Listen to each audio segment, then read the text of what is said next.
एक गांव में एक सुखी परिवार रहता था। उस परिवार में 3 भाई और बहन थे। उसके माँ बाप उन चारों से बेहद प्यार करते थे, मगर बीच वाले बेटे से थोड़ा परेशान थे, क्योंकि बड़ा बेटा पढ़ लिख कर डॉक्टर बन गया और छोटा बेटा भी पढ़ लिख कर इंजीनियर बन गया। मगर उनका बीच वाला बेटा बिल्कुल गंवार और आवारा ही बनकर रह गया।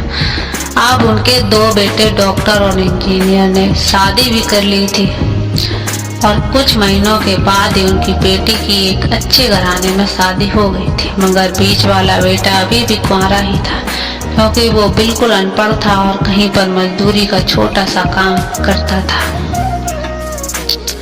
इसलिए उसे शादी के लिए कोई भी लड़की नहीं मिल रही थी और उसके माँ बाप उससे बहुत परेशान हो चुके थे। अब जब भी उसकी बहन अपने मायके आती तो पहले वो अपने डॉक्टर और इंजीनियर भाइयों से मिलती थी, मगर बीच वाले भाई से तो कभी कोई नहीं मिलता, क्योंकि वो उसे ज़्यादा पैसा नहीं दे पाता था। लेकिन फिर भी वो अपनी बहन से बहुत प्यार करता था। अब उनके पिता की भी बीच वाले बेटे की शादी किए बिना ही मृत्यु हो गई।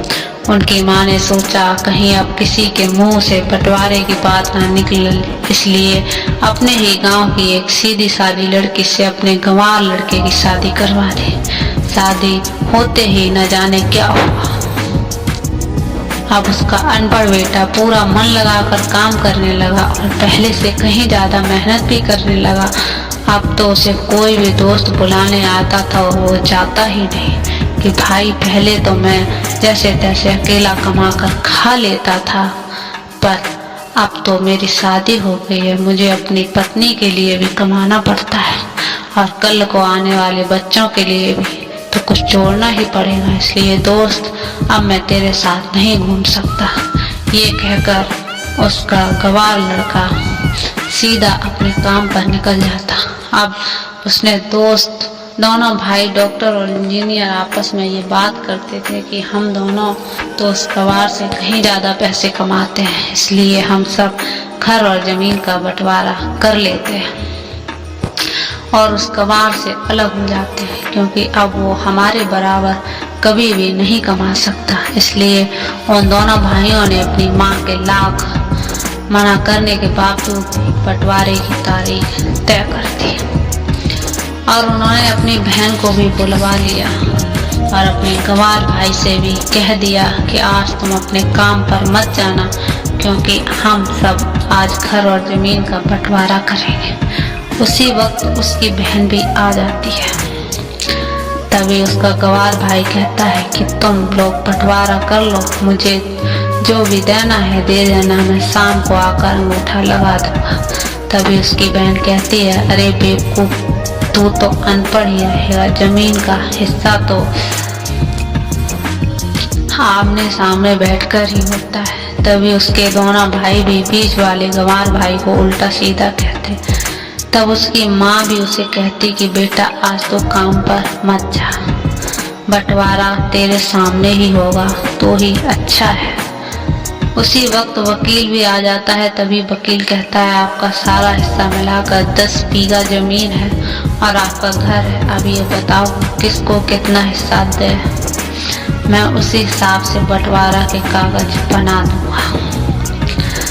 तभी उसी वक्त उसका गंवार भाई कहता है कि वकील साहब 5-5 बीघा मेरे दोनों भाइयों के नाम लिख दो और ये जो हमारा मकान है मेरी प्यारी बहन के नाम कर दो। तभी उनके दोनों भाई और बहन पूछते हैं कि और तू हिस्से में क्या लेगा। तभी उनका गंवार भाई कहता है कि मेरे हिस्से में मेरी प्यारी माँ है ना।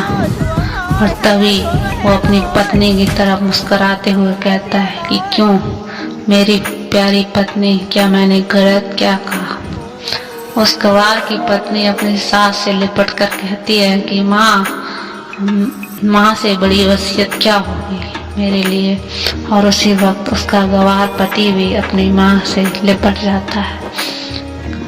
गंवार बेटे बहू के इसी प्यार की वजह से एक सन्नाटे में बदल जाता है। तभी बहन अपने गंवार भाई के गले लगकर रोते हुए कहती है कि माफ कर दो भैया, मैं आपको समझ नहीं पाई। तभी उसका भाई कहता है कि मेरी प्यारी बहन, इस घर में जितना अधिकार हमारा है उतना ही अधिकार तेरा भी है।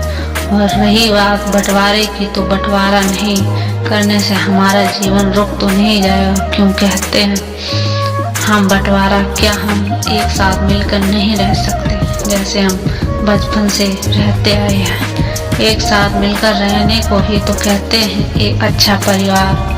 और उस अच्छे परिवार को संभालती है एक माँ, तभी उसके दोनों भाई भी बहुत शर्मिंदा होते हैं और वो भी कागज फाड़ कर फेंक देते हैं। और उस दिन के बाद से उनका पूरा परिवार एक साथ खुशी के साथ रहता है।